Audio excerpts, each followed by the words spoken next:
Okay, so Assalamu alaikum everyone. My name is Shahad Hammad. I'm a fourth year medical student and I'm honored today to be giving you your pulmonary crash course session.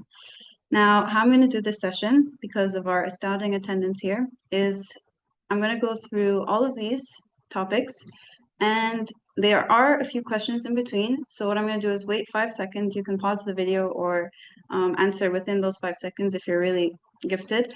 But yeah, I'll ask these questions. You can pause, answer them, because answering along with the things I'm saying will help you really cement the things in memory. Okay? So what we have here is how we're going to do this. We're going to go start first with the respiratory failure, then obstructive airway disease and asthma, and COPD. It's technically 2 lectures, but I combined it under one. And then we're going to have pneumonia, interstitial lung disease, and tuberculosis at the end. So let's start with our first topic, which is respiratory failure and ABG analysis. Now, this is one of my favorite lectures. Unfortunately, it's not a favorite among a lot of people, but inshallah, I'll make it really easy for you guys. So one thing you need to know for respiratory failure and ABG analysis is how to label the terms that we're going to use in this lecture. What we have here is I want you to know these 4 parameters: big AO2, small iO2, small AO2, and small ACO2. What does this mean? I'm sure you guys know this from your foundational CVP, but just to re-jog your knowledge so that you can really put it in perspective here. Big AO2, big A is for the alveoli, so this area over here. This will tell us the oxygen saturation within the alveoli. I is inspiration, so any oxygen coming from the outside to in is PiO2. Small a stands for arteries, and I want you to make a distinction here, is that here we have the pulmonary artery, and here we have the pulmonary vein.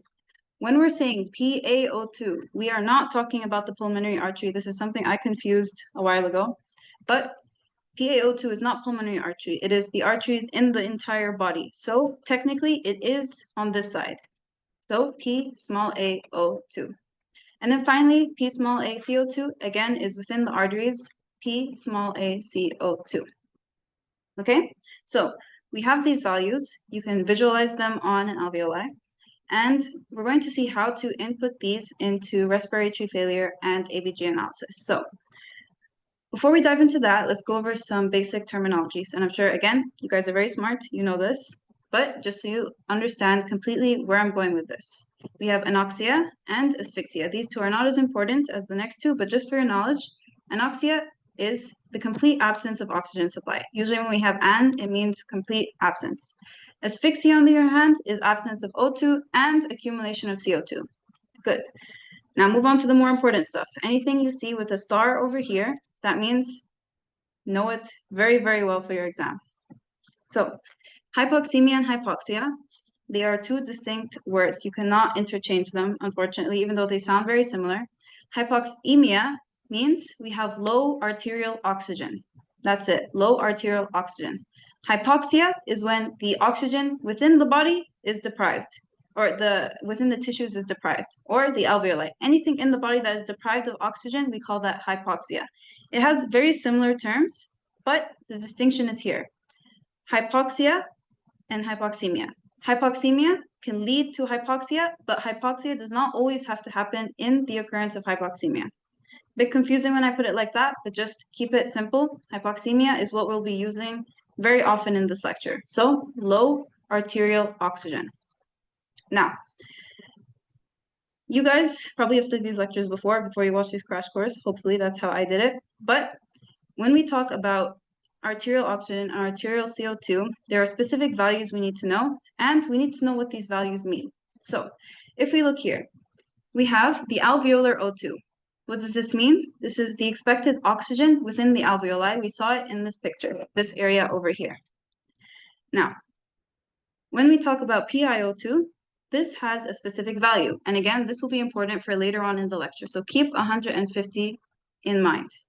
What's really important here are these 2 meanings or definitions over here. When we talk about arterial oxygen being low, this is an indicator of hypoxemia, because the literal definition of hypoxemia is low arterial oxygen.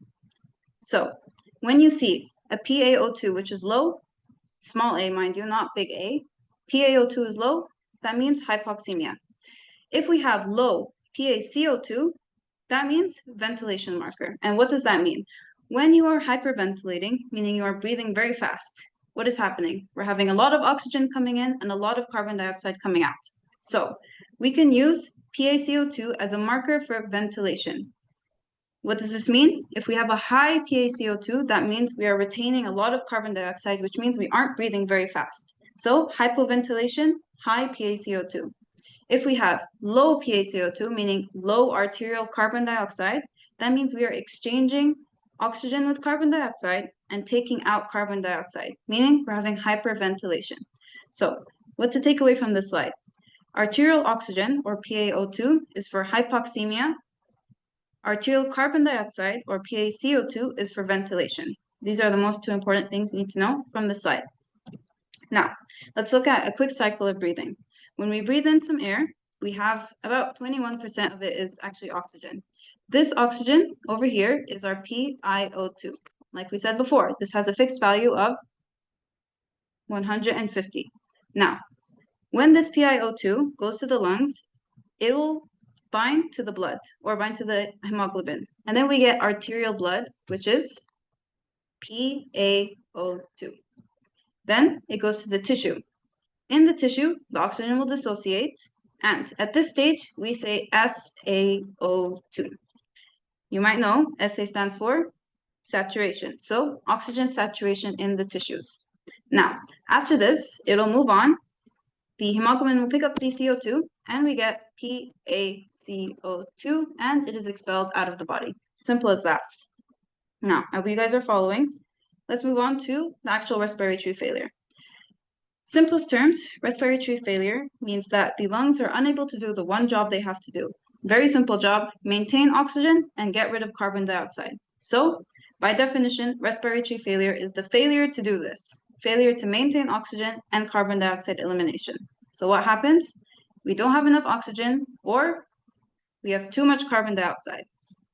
Simple as that. Now, we have two types of respiratory failure you need to know. One depending on oxygenation and one depending on carbon dioxide elimination. What are these? This is where we go back to our PaO2 and PaCO2. These are values you have to memorize. Memorize these like your name. Arterial oxygen, less than 60. Simple as that. Arterial carbon dioxide, greater than 50. 10 milligrams mercury difference here. So, again, respiratory failure is the failure to maintain oxygenation, meaning our oxygen levels will fall below 60 or 8 kPa. Or we're unable to maintain carbon dioxide elimination, meaning our carbon dioxide goes way too high, above 50 or 6.6 kPa. Okay, again, stars here, memorize these numbers. This is very important for your exam. Now, depending on what the body actually has, we can classify respiratory failure into either hypoxemic respiratory failure, which is type 1, or hypercapnic respiratory failure, which is type 2. We'll get to this in a second. We'll come back to this. What you need to know is that in real clinical settings, these do more commonly occur together rather than separate, so we will have a mix of values, but for the sake of your theoretical exam, keep them as two separate entities, okay? Next, another value here, now we're mixing a lot of numbers, we have respiratory quotient, okay? This is, simplest of terms, CO2 to O2, just like that. This is the amount of CO2 we are producing, getting rid of, and the amount of oxygen we're consuming, okay? We have a number less than 1, which means we are consuming more oxygen than carbon dioxide, blah, blah. You don't need to focus on that. What you need to know is the respiratory quotient, 0.8 is normal. Star here, memorize this number. A lot of this lecture comes from memorization and critical thinking, okay? Now, the thing about respiratory quotient is that it can vary based on diet because it depends on fats, proteins, all that stuff. But again, you don't need to know that. Know that the normal respiratory quotient that we will be using in this lecture and for your exam is 0.8, okay? Now, what do we do with this respiratory quotient? Why are we memorizing this number? This is for the alveolar gas equation. If you take away one thing from this lecture, if you don't have enough brain space to take away this, the alveolar gas equation. This is very important. Now, what is this? we said that we have our big A for alveolar and our small a for arterial. This is the difference in the O2 in the alveoli and the arteries. What this does, this will tell us where hypoxemia is coming from and how we calculate this. How do we calculate this is the arterial oxygen subtracted by the alveolar oxygen subtracted by the arterial oxygen. Don't get mixed up with the big A, small a like I did. Anyway, source of hypoxemia. How do we tell this? How does this tell us anything, actually? We'll see. Now, what is the equation itself? This is something that memorize it to be safe. Will it be a high yield question? No, but memorize just to be safe. It's a very easy equation. Okay, so we have the alveolar oxygen. We're calculating it because we need to subtract it from the arterial oxygen. Arterial oxygen will most likely be given. Alveolar oxygen you need to calculate, even though most of the time it's a fixed value, but just for your sake of knowledge. Alveolar oxygen is equal to inspired oxygen minus the arterial CO2 respiratory quotient. Simple as that. So we have the inspired oxygen, which is 150. We said before we have a fixed value minus 40 over 0.8, which is our normal PaCO2, 35 to 45. Again, this is a value you'll have to memorize. I'll emphasize the importance of this once we get to ABG analysis. But for now, know that the alveolar O2 will most likely be 100 in most cases. This is usually the normal value. There will be some variation based on the PaCO2 if they have something else. But in a normal patient, in a normal healthy young patient, we have 100, okay?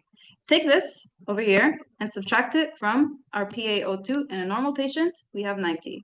Real value is from 80 to 100, but here I've taken the average, 90, whatever. So 100 minus 10, 100 minus 90 equals 10. Okay, so now you know how we calculate the AA gradient, how we got from PaO2, big A, minus arterial O2. But what do we do with this number that we've calculated? This is also one of the most important things that you need to take away from this lecture for your exam. The normal AA gradient is less than 10 to 15. Keep this number in your brain all the time, okay? So 10 to 15 is the normal AA gradient. And based on this, we can determine our source of hypoxia, why this patient is experiencing their respiratory failure. And it falls into two categories. Either the AA gradient is in the normal value, less than 10 to 15, or it's above this value. And this will tell us two things. So again, normal value less than 10 to 15. Keep this in mind, less than 10 to 15. If the AA gradient is within this normal value, this tells us we have something called alveolar hypoventilation. And I will get into a visualization in a minute. If it is greater than 15, which is within the minimum, if it is greater than this 15, this tells us we have a gas exchange defect. Okay, so these are just words. Let's try to visualize it in this graph here. So we have our alveolar oxygen here, okay? And we have our arterial oxygen, let's say over here. Ignore this for now, okay, on this side. Now, imagine the PaO2, big alveolar, is normal, say 100. Meanwhile, the arterial O2 is decreased, let's say 60, okay? 100 minus 60, I know, scary math, is 40. This is way above our normal value of 10 to 15. So what does this tell us? This tells us that oxygen was able to reach the alveoli, but it is not able to diffuse into the artery, okay? And this is where gas exchange defect comes in. We are not able to move the gas from the alveoli to the arteries. And that's why we have a value bigger than the actual number that or the normal number, which is 10 to 15, or less than 10 to 15, okay? Again, oxygen is not moving from the alveoli to the arteries. Gas exchange defect, AA gradient, is higher. Meanwhile, if the PaO2 is normal, again, 100, and the the arterial oxygen is also normal, let's say 90, and we get 10. Even scarier math, I know, very hard. But if we have a value of 10, this is within the normal value. And this tells us that our hypoxia is not from a gas exchange defect. This process over here is working perfectly fine. Our arteries are getting enough oxygen. The problem is in ventilation, okay? Again, alveolar hypoventilation, meaning we're having too much CO2 because we are not expelling enough CO2, okay? This can happen because of low inspiratory volume. We know this from high altitude minutia, don't worry about it. But for now, again, memorize the normal AA gradient, memorize the normal values for the arterial O2, and be able to calculate it if they give it in the exam, okay? Any questions from your recording? Anyway, next, I have a question. So Ahmed is a 6-week-old newborn with tachypnea and appears cyanosed. On clinical inspection, the doctor suspects hypoxemia, again, define hypoxemia on your side, and administers 100% oxygen. But there was no improvement of Ahmed's condition. An arterial blood gas reading was obtained and showcased the following. The arterial oxygen was 32. Calculate the AA gradient and interpret the cause of his hypoxemia.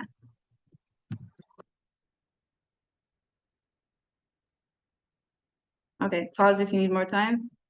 So we said calculating the AA gradient, we would subtract the alveolar O2, which is 100, not given in this question. So see, you have to memorize it if they don't give it. Subtracted by the arterial oxygen, which is 32. Subtract this, you get 68. What was the normal value? Less than 10 to 15. This 68 is way above. So this tells us we have a gas exchange defect. Now, Ahmed is 6 weeks old, so we are expecting something congenital. So in this question, it is a shunt, a right to left shunt to be specific. And this is another very important concept. Now, we've talked about the AA gradient, we've talked about how to calculate it, and what deviations from the value mean. But we have not talked about the shunt, so let's get to that. Now, specifics. Hypoxemic respiratory failure was type 1, and this is when the arterial oxygen was less than 50, or yeah, okay, less than 50. So what are different causes for this? We have less than 60. My bad. You're probably smarter than me. Sorry. Less than 60. Okay. What are causes for this? Now, we have different causes for hypoxemic respiratory failure. The most important two are these first two over here, VQ mismatch and shunt. The others are pretty self-explanatory. You can just think logically. What will decrease the oxygen level? We have low oxygen coming in, which is low PiO2, high altitude. We have hypoventilation. Again, we are not taking in enough oxygen, which can be central or alveolar, meaning either in the brain or a problem in the alveoli. And we can have a diffusion abnormality, meaning the oxygen is not able to get from the alveoli to the arteries. And this can be from interstitial lung disease, which we will discuss later on. So again, hypoxemic respiratory failure is an arterial oxygen less than 60.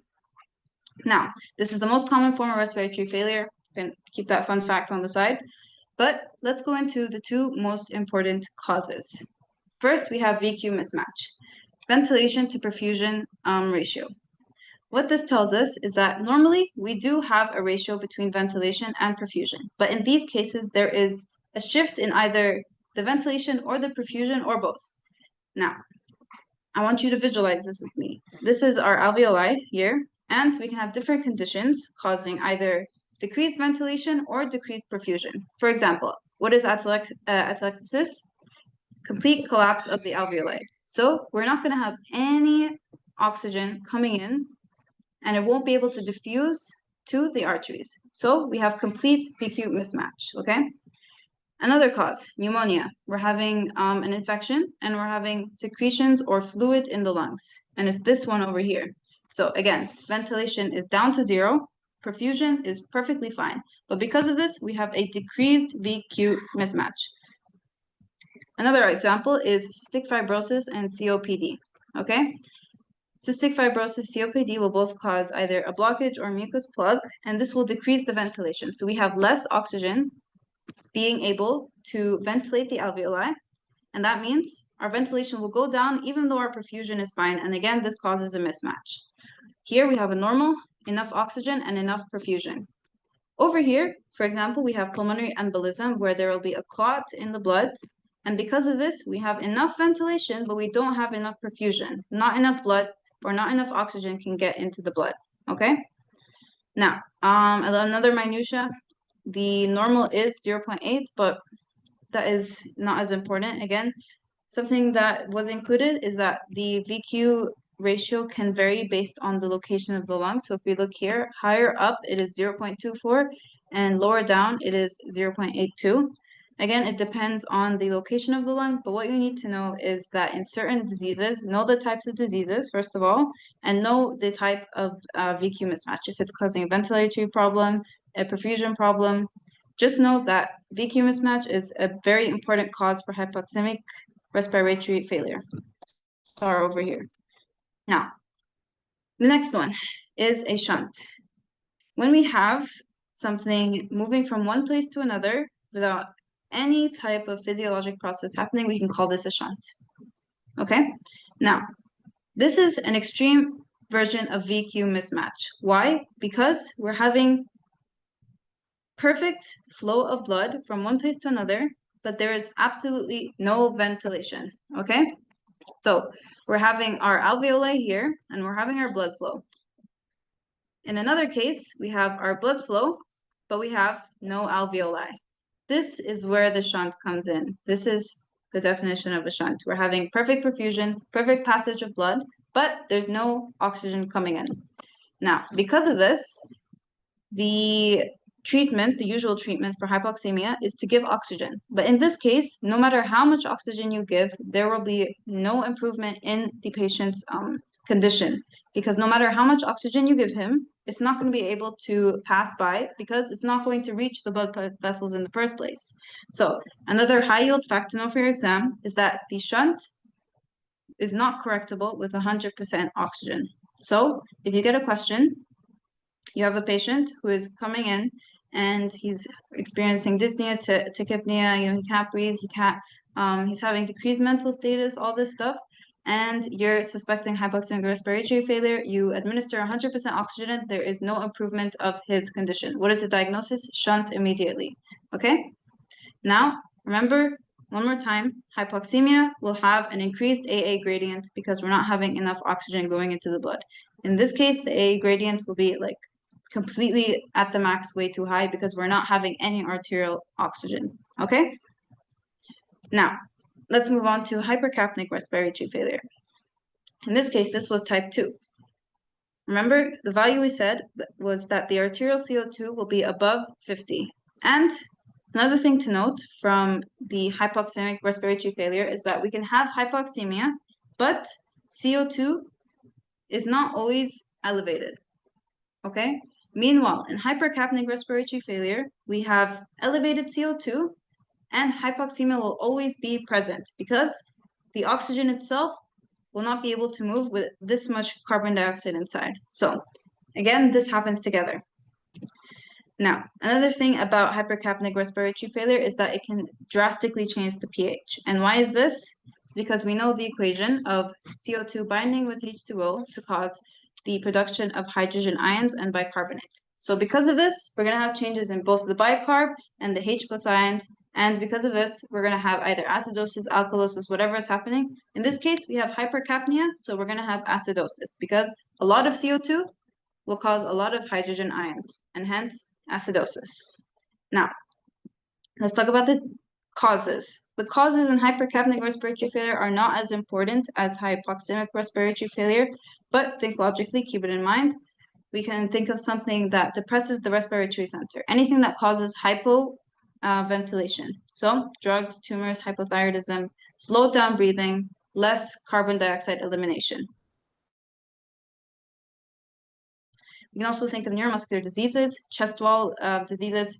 Kyphoscoliosis is when the spine is both flexed and to the side, so the muscles of the respiratory system are not able to properly function. We'll have hypoventilation. We have upper airway obstruction, so there's a blockage. We can't have expulsion of CO2, or peripheral airway disorders like COPD. Again, there's not enough expulsion of CO2, so we're having hypercapnic respiratory failure.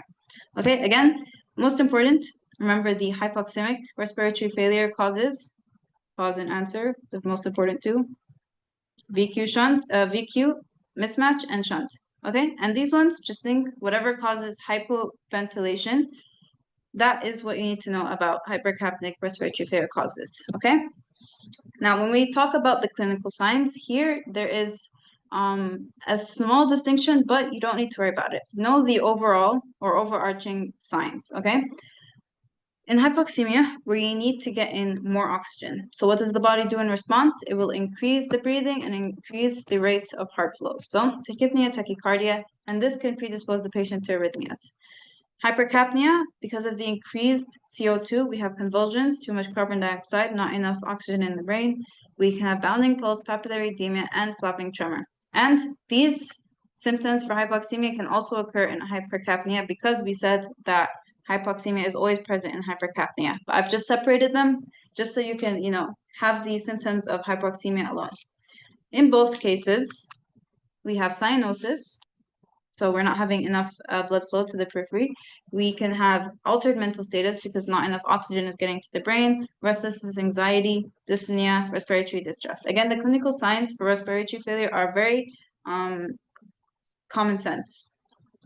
So this is the first part of the lecture. Let's go to the second part, which is also one of my favorite parts. It's kind of like a game. So first of all, unfortunately, you do have to memorize these values. Memorize them like your name. This is the second thing that I want you to take away from this lecture. What was the first one? Was that the AA gradient is less than 10 to 15. The second thing I want you to memorize, like your name, are these values over here. So pH, we have 0.35 to 0.45. CO2, we said CO2 is what causes a change in pH. So same values, 35, 45. Okay, HCO3, 22 to 26, O2, 70 to 100, SaO2, 93 to 98. This one, not as important. The other ones, memorize these by heart. Okay, so if we have something moving below 7.35, acidosis. Above 7.45, alkalosis. If we have something going above 45 in carbon dioxide, acidosis, because more carbon dioxide means more hydrogen ions. If we have something below 35, alkalosis. HCO3, the opposite. If we have high HCO3, it's a base, so that means alkalosis. Low HCO3, acidosis, because we're having less of the base.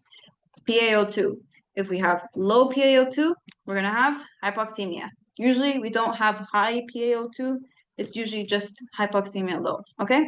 So memorize these values like your name because you need them for the blood gas analysis. They're going to bring at least 2 questions on this, or at least they did for us.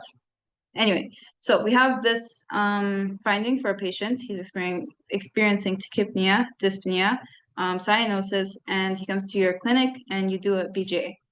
Now, we find our values here, and we have to go about this in a systemic approach. So first things first, you check the pH. Then you check CO2.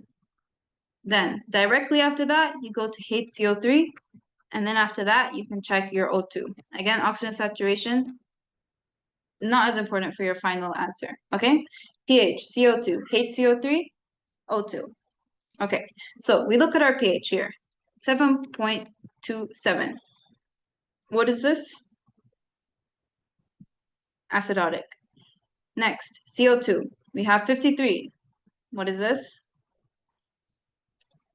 Acidotic as well, because it is above 45.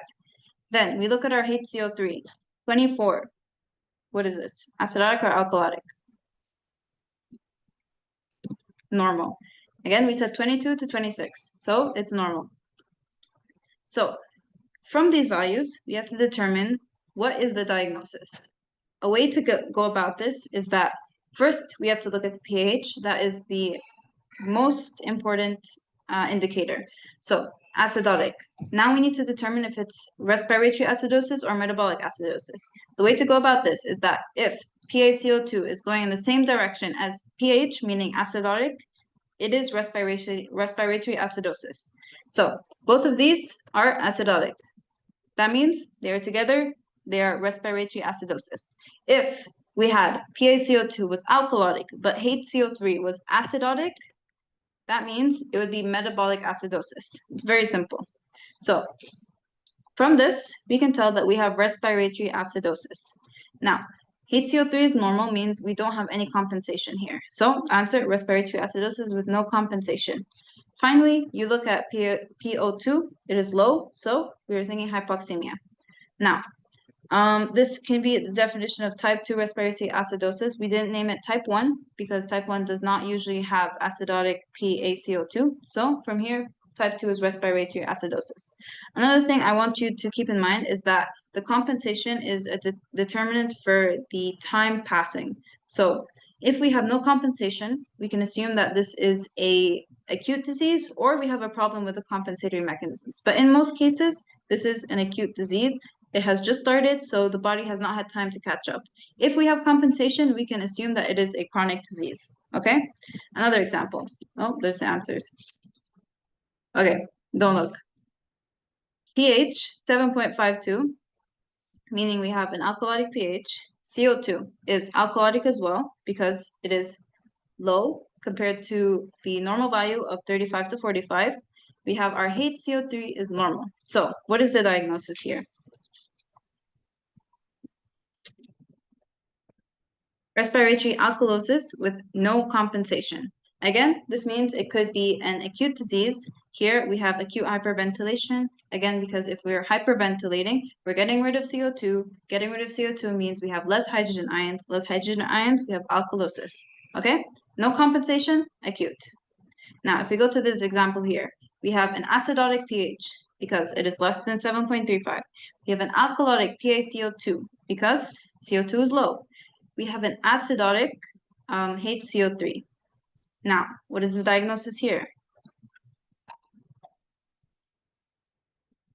We have compensated metabolic acidosis because the pH and the HCO3 are going in the same direction. And if it's compensated, that means we are thinking of a chronic disease. Again, we have hypoxemia here. We can mention that in the answer. But again, compensation usually indicates chronicity. Now, this table, not as scary as you think. You don't really have to get into the details of memorizing it. It is very self-explanatory.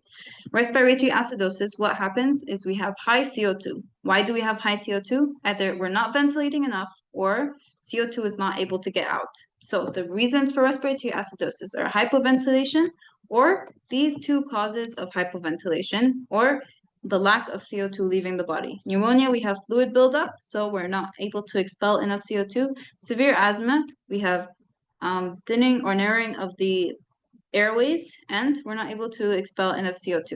So it is very self-explanatory here. Respiratory alkalosis, on the other hand, is when we have hyperventilation. We're getting rid of so much carbon dioxide that we're having alkalosis. This can happen panic attack or aspirin poisoning, and this is just because aspirin is able to directly stimulate the central respiratory center of the brain, causing hyperventilation. Okay? The other two, metabolic acidosis and alkalosis, are direct consequences of different diseases like acidosis, diabetic ketoacidosis, alcohol. All of these will increase the acid levels in the body and cause metabolic acidosis. Meanwhile, metabolic alkalosis can be severe vomiting because we're getting rid of a lot of acid in the body, so we're having alkalosis, or loss of potassium because we're having an inward shift of hydrogen to compensate for the loss of potassium. So overall, what you need to know from this table, just be able to connect in the exam if they ask you, what is pneumonia in terms of blood gas analysis? Just think logically. Pneumonia is causing fluid buildup in the lungs. Because of this, we're not able to expel CO2. No expulsion of CO2 will cause a buildup of hydrogen ions. This will cause respiratory acidosis. Simple as that. So be able to go backwards from your diagnosis to be able to say what your blood gas analysis is, okay? Very simple. Don't spend time memorizing this. Be able to think logically and you'll fly through this part of the lecture, okay? Last part of this lecture. This is something, unfortunately, you'll just have to memorize. This is our oxyhemoglobin dissociation curve, and this is where our SaO2 comes back, our oxygen saturation. So overall, at this point here to here, up here, this is the location of the lungs. We're having our maximum oxygen saturation because the lungs are directly giving oxygen to the blood. Meanwhile, at these areas, we're at the tissues. We're having low oxygen saturation because the oxygen is diffusing into the tissues. Any shift in this dissociation curve will tell us a different type of pathology.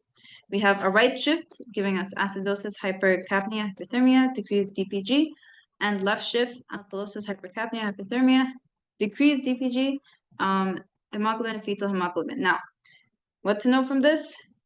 Increased DPG, decreased DPG, and these hemoglobins. These are most likely the questions you will get from this table, if any at all, okay? Unfortunately, this part is more memorizing than understanding, but just remember these points that I pointed out and you should be fine, inshallah. So with that, another question. A 65-year-old man with a history of COPD is brought to the emergency department with progressive shortness of breath and confusion. On examination, he is cyanotic and using accessory muscles of respiration. His arterial blood gas shows the following values. Which of the following best describes his condition? Pause the video because I'm just going to go directly to the answer. Okay, now, here our answer is acute on chronic hypercapnic respiratory failure. If you chose C, think back, we said that the compensation is what will determine the duration of our disease. So we had pH is low, we have acidic, so we can say acidosis. We have PaCO2 high. The value was 35 to 45. So we're having respiratory acidosis. The HCO3 is high. So that means we're having alkalotic compensation. Okay? Because of this, we can assume that we are having a chronic disease because we're having compensation. So this immediately takes out C. This also removes B because we're not having metabolic acidosis. And we can take out hypoxemic respiratory failure because we're having increased CO2. So this leaves acute on chronic hypercapnic respiratory failure. Simple? Very simple. Thank you. Anyway, now we move on to our next part of the lecture. This is also a very simple concept. You just need to understand the pathology behind it and the clinical diagnosis. So let's start with a question. A 7-year-old girl is rushed to the ER after an episode of respiratory distress. The patient was successfully stabilized with salbutamol, and the mother mentions it isn't her first time experiencing this. Upon further examination, the patient is experiencing wheezing on both inspiration and expiration, as well as chest pain. What is your diagnosis? Okay, our diagnosis is asthma here. So I'm sure a lot of people maybe watching also have asthma, but I think for the most part, it is a very self-explanatory disease. It is chronic. A lot of people experience it from childhood to adulthood. Usually it goes away the older you grow, but it is a chronic disease and is characterized by airway inflammation. Okay, inflammation means the tissue will be expanding, it will cause blockage, and this is why these patients have trouble breathing. We have airway hyperresponsiveness and narrowing with each episode. And we'll get into the triggers of these episodes and the pathology of these episodes. Now, when we're talking about the pathogenesis, we are talking about a mixture of genes and environmental risk factors. This can include infections, allergens, the weather, pollution, food, drugs, anything. Okay, so a combination of genetics and environmental risk factors will cause inflammation. This inflammation will cause bronchial hyperresponsiveness and airway obstruction, and this is what gives us our symptoms that we saw in this patient, which was wheezing, respiratory distress, and it wasn't their first time, meaning a chronic disease with episodes, okay? Now, we have different types of asthma. Most common is the allergic asthma. This is an IgE-dependent type 1 hypersensitivity reaction. Memorize this completely. Star here, memorize it. This can be triggered by our environmental factors we mentioned here, allergens, infections, whatever. So a risk factor is being exposed to these antigens or these allergens and ATP, okay? ATP means that you have a genetic predisposition to produce IgE after antigen exposure. Simple terms, you just have a higher propensity to produce IgE than normal people, okay? Triggered again by environment and experience in childhood. How do you treat it? The problem is IgE, give anti-IgE. We'll get into the specifics of treatment later. So again, overall, asthma is a chronic airway inflammation causing hyperresponsiveness and narrowing. What causes this? environmental factors, inflammation, and genes. What is the pathology? IgE-dependent type 1 hypersensitivity. That is all you need to know for this one. Allergic asthma is the first version. The second one is non-allergic asthma, kind of the opposite. In this, it is IgE independent, meaning it has nothing to do with IgE, and it is not triggered by A2P, okay? What it can be exacerbated by is something like aspirin, nasal polyps, steroids, NSAIDs. All these stuffs will cause the same symptoms, just without the allergic response from allergens or something else, okay? How do we treat this? We stop the inflammation, giving anti-IL 4, 5, and 13. Now, the difference here between allergic and non-allergic is the age of onset. We said allergic asthma is from ages, childhood. Meanwhile, non-allergic will be a higher age group, okay? Hope you're answering along with me. Then we have neutrophilic asthma, which is not as important for you guys, but just for the sake of completion, this is when we have steroid resistance. So they are not able to improve their condition when you administer steroids.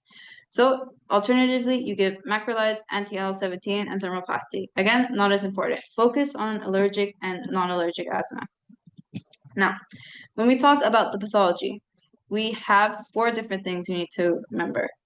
We have swelling of the airways because of edema and cellular infiltration. We have contraction of the smooth muscle, which will narrow the airway.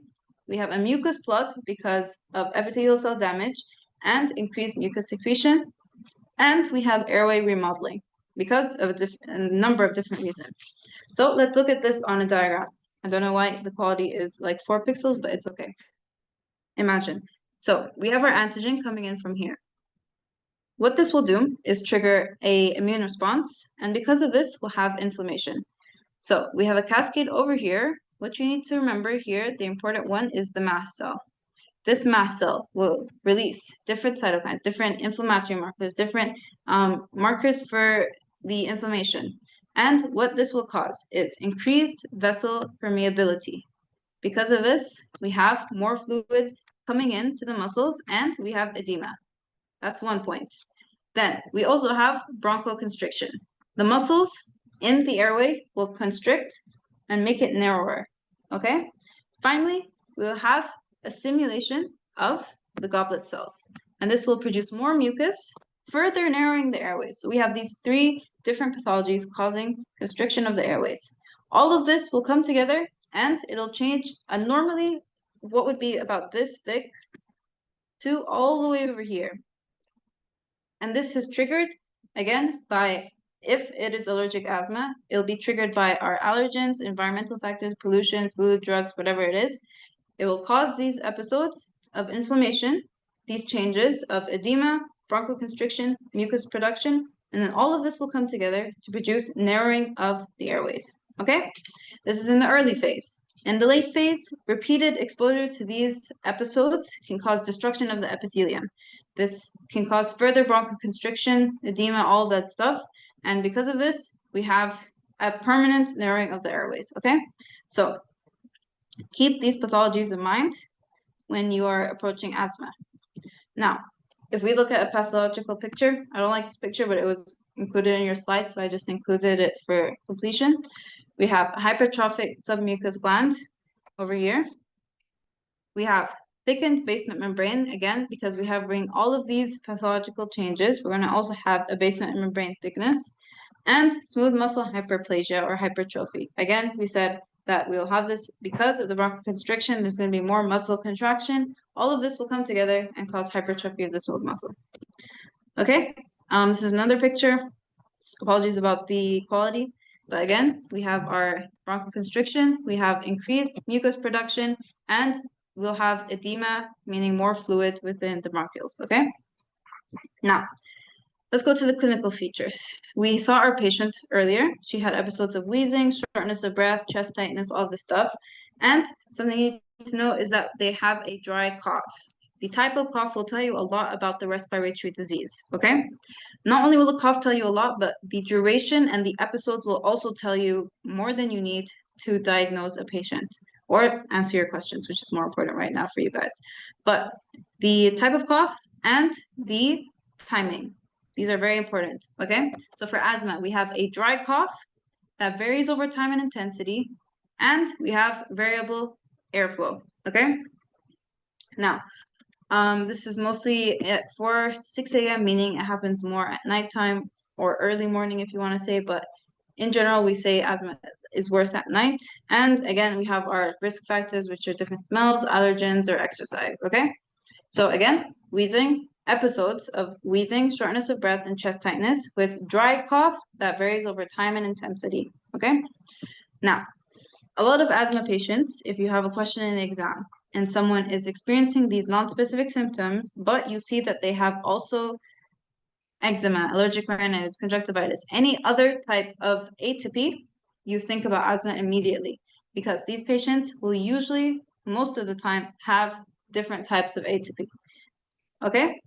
Again, just a small side note to help you in the exam, a hint, if the patient is experiencing other types of atopy, think of asthma. Again, we said genes are a high risk factor and our environment is also a triggering factor. Okay, so when we talk about the physical exam, the patient will have signs of airway obstruction and a VQ imbalance. Earlier, we said that the ventilation to perfusion imbalance is happening because either of a deficit in ventilation or a deficit in perfusion. Here, we have a problem with ventilation because the airways are getting narrowed and we're going to have low ventilation. And because of this, subsequently, we'll have low perfusion because the blood cannot pass through these areas. Okay, we have hyperinflation, respiratory distress, and because of the low oxygen, they can have cardiovascular and CNS defects. Okay, not as important. Keep in mind the pathology, the clinical picture, the episodes, the dry cough. Okay, now when we have a patient coming in with these symptoms, a lot of the first primary diagnostic tools will be spirometry. Always think of spirometry. Okay. The others, pulmonary function test, bronchial challenge, all those are important, but spirometry is a very big diagnostic, okay? So what will we see? Airway obstruction that is variable with time and reversible with drugs. There should be a star here.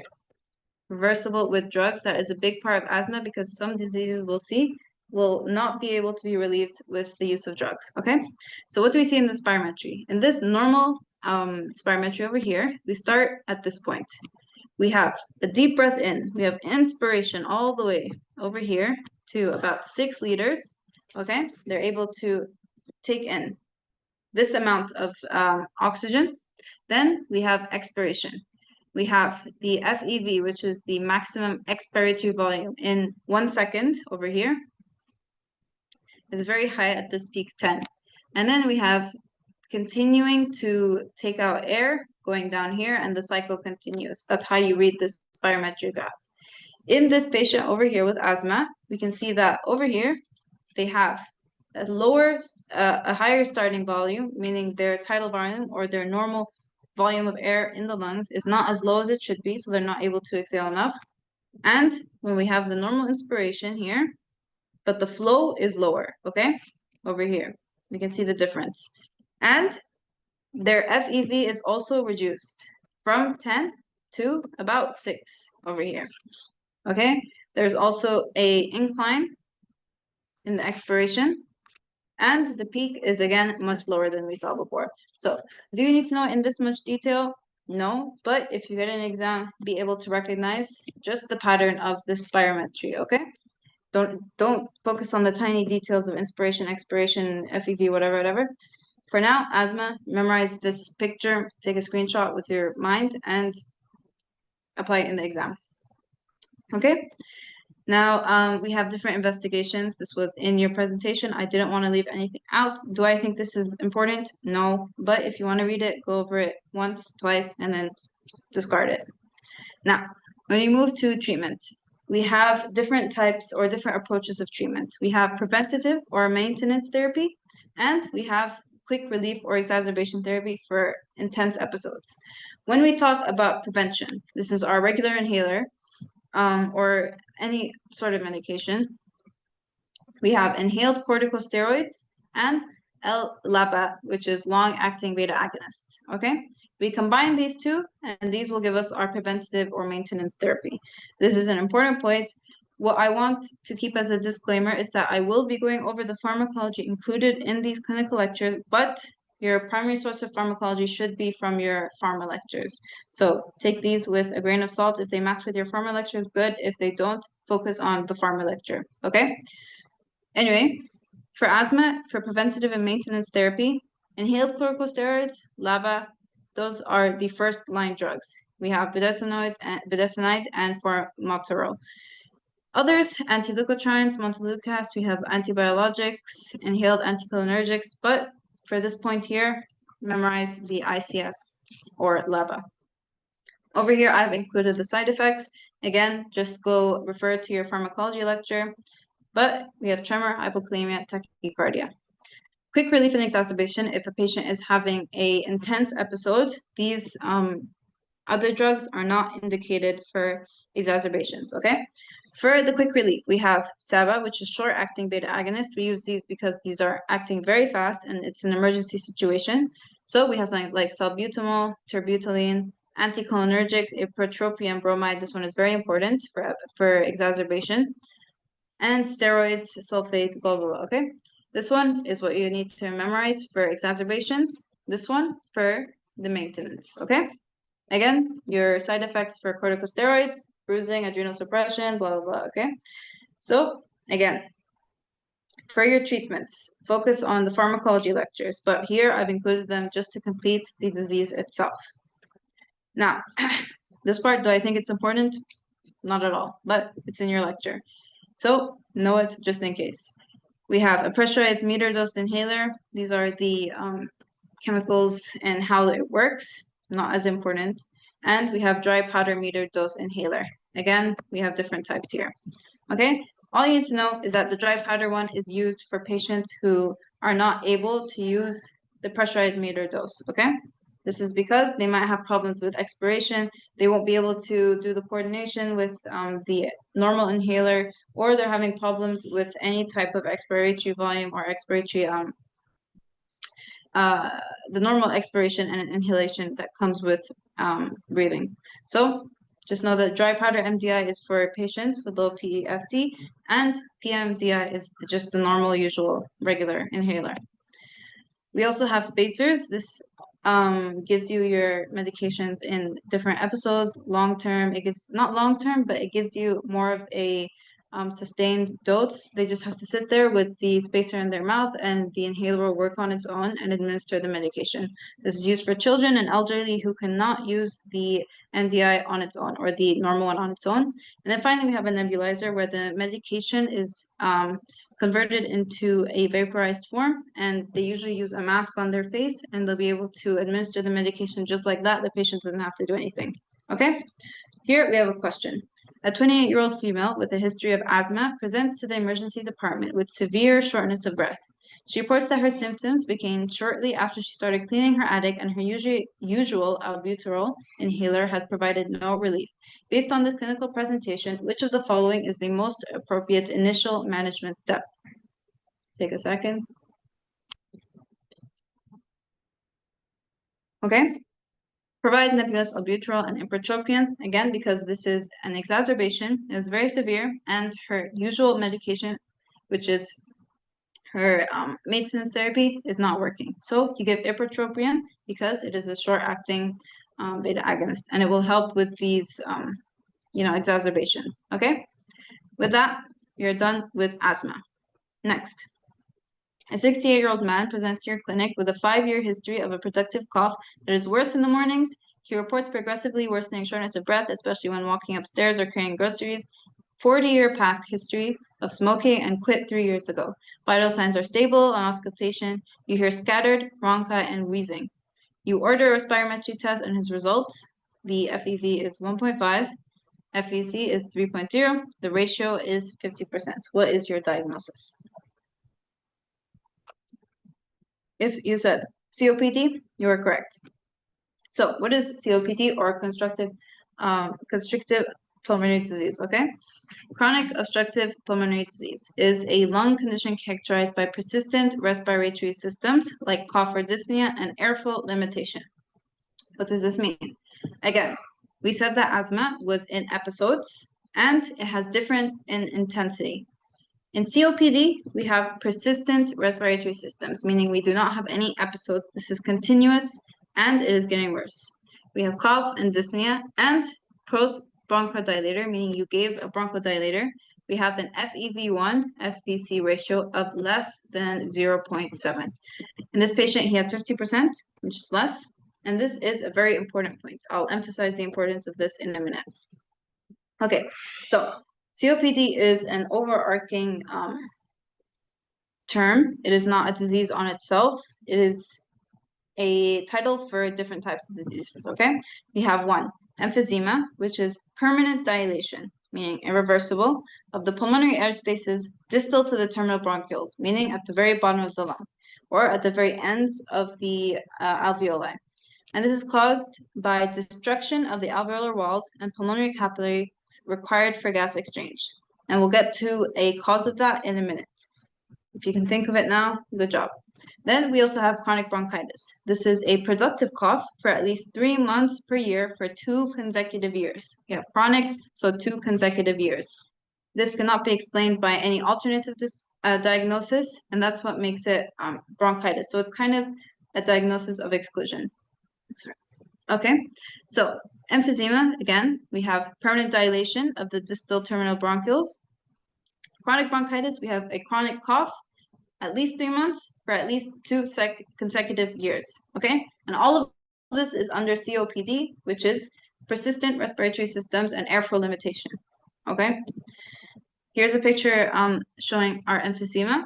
So here we have our normal alveoli. We can see these septae in between the alveoli. Meanwhile, in emphysema, we have a complete dilation of the terminal alveoli, okay?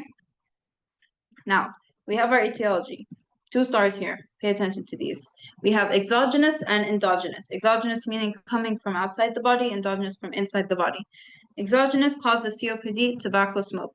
Smoking, COPD, this link is very important. You have to remember this with everything in you, because this is the treatment, this is the cause, this is the pathology, this is the clinical picture. Tobacco smoke, smoking, vaping, shisha, whatever it is, this is completely important for COPD. This is what will tell us basically the entire etiology of COPD, okay? So tobacco smoke, COPD, memorize it, okay? Endogenous, we have alpha-1 antitrypsin deficiency. This is especially important in emphysema. It is the most common cause of emphysema, because if we have this antitrypsin deficiency, we're going to have a lot of inflammation markers, especially neutrophils, which will go and cause damage to different organs, especially the lungs, okay? Other types of causes for exogenous, not as important as the one starred, can be vape and cannabis, or exposure to pollution. Endogenous, we can have early life events like a premature birth or a low birth weight or any other thing that will cause obstruction to the alveoli, okay? Now, others, again, not as important. We can have childhood infections, childhood asthma, or unknown causes. So again, smoking, number 1, COPD smoking, keep this in your brain. Endogenous alpha-1 antitrypsin deficiency, tie in with emphysema. It's the most common cause of emphysema, and emphysema is under COPD. This is what you need to know from this slide.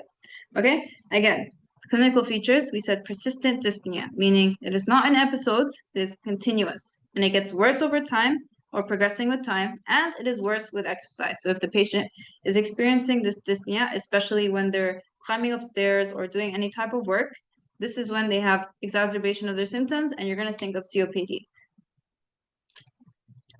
We have other causes, recurrent wheeze, chronic cough with expectorations. This is basically not fluid in the lungs, but they're having buildup in the trachea. And these coughs are causing the buildups to come from their mouth, and they spit it out of their mouth. That's expectorations. They have recurrent lower respiratory tract infections, and again, the risk factor, tobacco, smoking, COPD smoking. Make that connection, okay? In a question with COPD, they'll always mention, or they should always mention, 40-year, 30-year, 10-year, any year pack smoking, okay? We also have 2 different definitions, which are outdated in this day and age, but the doctors still include in it, which is pink puffer and blue boater. Pink puffer is for emphysema. So we have normal symptoms of dyspnea, but we have minimal cough. We also have weight loss. So you can see that this man is very skinny compared to this other man over here. They're bloated. Okay. We also have barrel chest and tachypnea. Okay. This is the clinical picture for emphysema. Meanwhile, when we have chronic bronchitis, we have chronic productive cough. This is what differentiates it from emphysema. Productive cough with sputum. You can have hemoptysis, crackles, wheezing, all of this stuff, but he has normal or increased weight. Okay.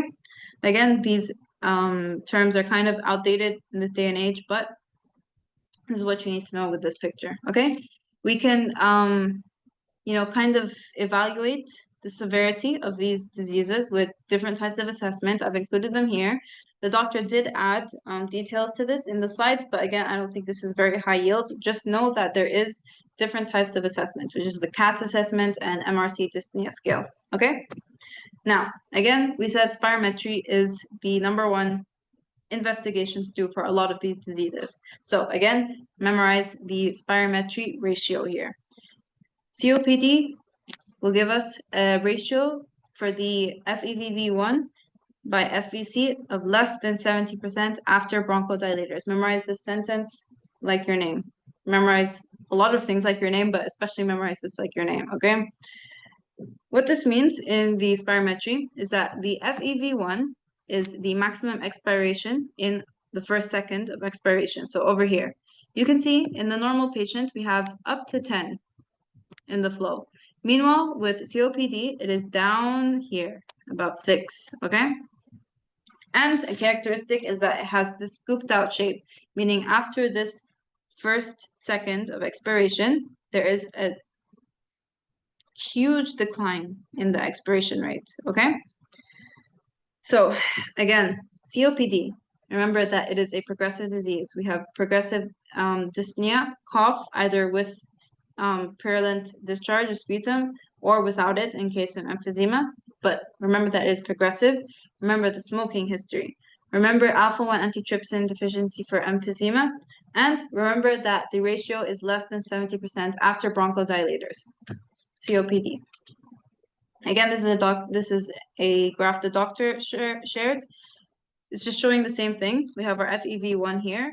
It's 4. Meanwhile, in a patient with COPD, it is down here. Between 1 and 2, let's say 3.5, okay? So from 4 to 3.5, 3.2 actually it's written. So from 4 to 3.2, we get our ratio to be 0.56, which is much less than the normal value of 0.7, okay? Now we also have this assessment tool. Again, I included it for the sake of completion. Do I think this is important? Not really, not at all. But it's in the lecture, so I wanted to include it. So what this is, we have our grading of how bad the FEV1 is, which is the gold grading. I don't think you need to memorize the specifics of the numbers, but just know the concept. So based on the number, either we have greater than 80, less than 50, or less than 79, sorry, less than 49, and less than 30. Based on this, we characterize it gold 1, gold 2, gold 3, gold 4. And the higher the number, the worse the grade and the worse the condition. Okay, that's one way that we're classifying this. Then we have exacerbation history. If the patient has had 1 or 2 moderate exacerbations, which have not led to hospitalization, then we can grade it either A or B. If you recall earlier, I said that we had assessment scores of CAT and MRC. You don't need to know the details, but based on this, we can grade it A or B. A lower score will be A, which means mild. A moderate score here will be B, moderate. Or if the patient has had 2 or more exacerbations, which led to hospitalization, E for severe, okay?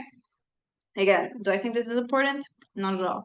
But know it for the sake of completion because your doctor has included it.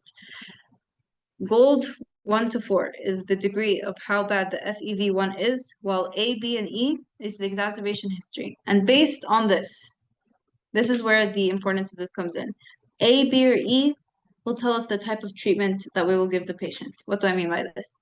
Now, when we talk about COPD treatment, our goal is to reduce the symptoms and reduce the risk. So the #1 treatment, like I said, stop smoking. This is the cause. This is how to treat it. This is behind the pathology. Smoking, COPD, always make that distinction or that relation when we're talking about this disease. So again, non-pharmacologic treatment is smoking cessation to slow the decline in lungs in patients with COPD. We can also do other stuff, educate the patient, exercise, nutrition, vaccinate them, all that stuff. But the number one thing is smoking cessation. Okay, memorize this. I cannot emphasize it enough. Pharmacological management, again, depends on the ABE group, mild, moderate, severe. Okay, if it's a mild case, we just give maintenance therapy, LABA or LAMAs. If it is a moderate case, we give LABA and LAMA together. Severe cases, LABA and LAMA with or without inhaled corticosteroids. And this has a certain criteria, which is if the blood eosinophil count is equal to or greater than 300 and history of hospitalization for COPD. Important, debatable. Focus on your pharmacology for all of this stuff. Okay. Finally, we have rescue and exacerbations. It is similar to asthma. We said that in exacerbations, we'll give short-acting drugs so that they can immediately relieve the patients of their symptoms. Again, we have SABA and SAMA, short-acting, beta agonists and muscarinic agonists. Okay, we also have steroids and ventilatory support. Of course, we give oxygen and fluids for any patient that is experiencing any exacerbations. Others included in your slides were rehab, oxygen, and surgery. This part of the lecture had a bunch of calm topics, like if the A or B or C type of recommendations. Don't need to know all that. There's like 5, 6 slides on this. Just know that we have our treatments over here. We have others, which is rehab, oxygen, and surgery. All these had an A grade, meaning they are recommended. Okay? Now, a question. A 67-year-old man with a history of hypertension presents with a 4-day history of fever, productive cough, and rusty-colored sputum. They have pleuritic chest pain and shortness of breath, and on examination, his temperature is 38.8 degrees Celsius. Respiratory rate is 28 per minute, blood pressure is 100/60, and the oxygen sat is 90% on room air. Auscultation reveals bronchial breath sounds and dullness to percussion over the right lower lung zone. Chest x-ray shows right lower lobe consolidation, and what is his most likely diagnosis?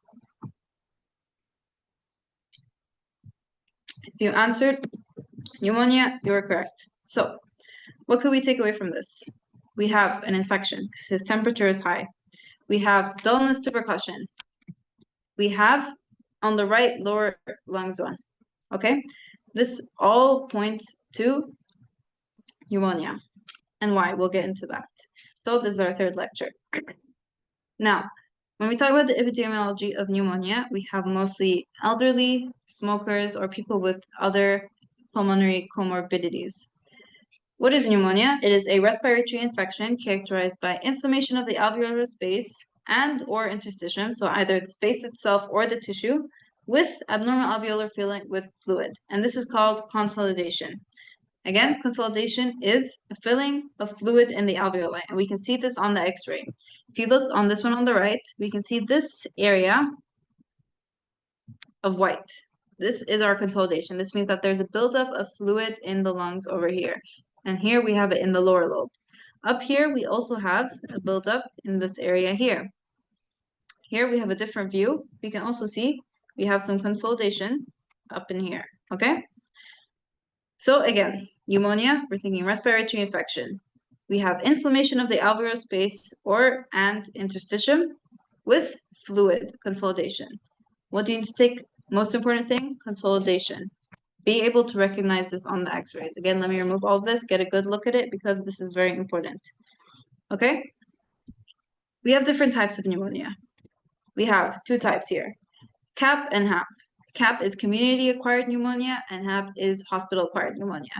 We had other types that were in the presentation, but these are the most 2 important that you will need to know that will come in the exam, okay? Community-acquired pneumonia is acute infection of the pulmonary parenchyma acquired outside of healthcare setting, meaning you're just out and about and then you acquire pneumonia from the community. It is not precipitated by the hospital at all, okay? Acute infiltration on chest radiographic and auscultatory findings, and we have 3 different types, lobar, bronchial, and interstitial. Lobar means it is affecting one lobe of the lungs. You can see it over here, one lobe. Bronchial, meaning around the bronchioles, right here. And interstitial, meaning it's affecting the tissues. And you can see different areas of consolidation or opacities all around the lungs, up here, even down here. All these patchy areas will think of interstitial pneumonia, okay? Meanwhile, hospital-acquired pneumonia is pneumonia acquired greater than or equal to 48 hours after hospital admission. This is also for ventilator-acquired pneumonia, meaning we just put on a ventilator for the patient and over 48 hours later, he has acquired the pneumonia, or he has nosocomial pneumonia, which is also within the hospital, okay? So again, we have community-acquired and hospital-acquired, okay? Now, we said here the types. We also have a classification by the type of bacteria. Okay, we have typical, atypical, and others. Typical pneumonia, remember, strep pneumo. This is the most common cause of pneumonia in the typical patient. Put a star here, memorize it, like your name, among the other things. Okay? Atypical pneumonia means it is produced by atypical pathogens like Mycoplasma, Legionella, Chlamydia. Okay? Memorize these as well. Again, clinical is a combination of a bunch of other things, so rely on micro specifically for this, but know it also if it overlaps with clinical. Others, we can have Pseudomonas, Staph aureus with intravenous drug administration. We have chemicals, bacterial aspiration, all this stuff. Most important thing here is strep pneumo. Okay, we can also have Haemophilus influenza, but again, strep pneumo is the most common cause of pneumonia. Signs and symptoms, what do we have? For typical, we can have sudden onset of a number of symptoms, like we have cough with sputum. Again, the type of cough will tell us a lot about the disease. With asthma, we had dry cough. With chronic bronchitis, we had a sputum. Again, here in pneumonia, we have sputum or phlegm. We have shortness of breath, thoracic chest pain, and hemoptysis, okay? We can also have systemic symptoms. We can have chills, fever, headache, all the types of constitutional symptoms. We can have tachycardia, nausea, vomiting, pain, fatigue. So pneumonia can cause a lot of different types of symptoms, mostly related to the infection itself. Atypical, the only difference here is that it will be a gradual onset of symptoms because these bacteria will infect the lungs in a different way. And it will present as interstitial pneumonia instead of lobar or bronchial pneumonia, okay? Now, if we do a physical examination, we'll have tachypnea and dullness to percussion of the chest. So if you put your finger and press the chest, we'll have dullness because of the consolidation or the fluid buildup in the lungs. You can also have tactile fremitus, where if you ask the patient to go 99, 99, you feel the vibrations on the chest. And based on this, the area where you're not feeling the vibrations, we'll have the dullness. We also hear crackles on auscultation, bronchial breath sounds, agiophony, bronchophony. Not as important as these first two physicals, okay? Typical pneumonia is likely to present with dyspnea and bronchial breath sounds on auscultation, while atypical may not be as obvious. Again, it's a gradual onset of symptoms, so you might not even notice that the patient has pneumonia at first, okay? We have our lab tests. These are not as important as the physical and the clinical signs, but I added them for the sake of completion. We have CBC, CRP, procalcitonin. These are the routine investigations. Meanwhile, sputum culture and blood culture are not as important because clinically and in research, they have not shown to have any benefit. The most important investigation, as we saw on all the chest x-rays, is a chest x-ray. Okay, it's useful for confirming the diagnosis, and in cases of high-risk patients, we can do repeat x-rays if we are trying to follow up or they're not having any improvement with any treatment, okay?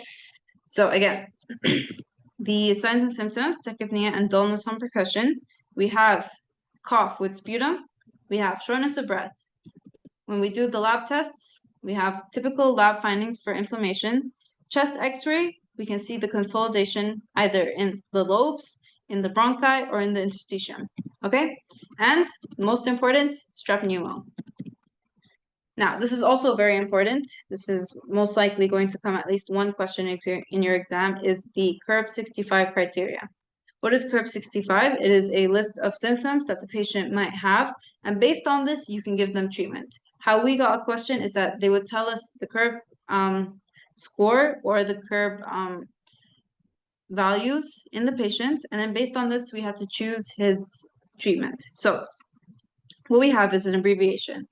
C for confusion, U for a urea level of greater than 7, R for respiratory rates of greater than 30 breaths per minute, and B for blood pressure, which is systolic less than 90, diastolic less than 60, so less than 90/60, and the age greater than 65. Each one of these gives us 1 point, and based on the cumulative amount of points, we can decide the treatment options. So if we have a score of 0 or 1, this patient is fine.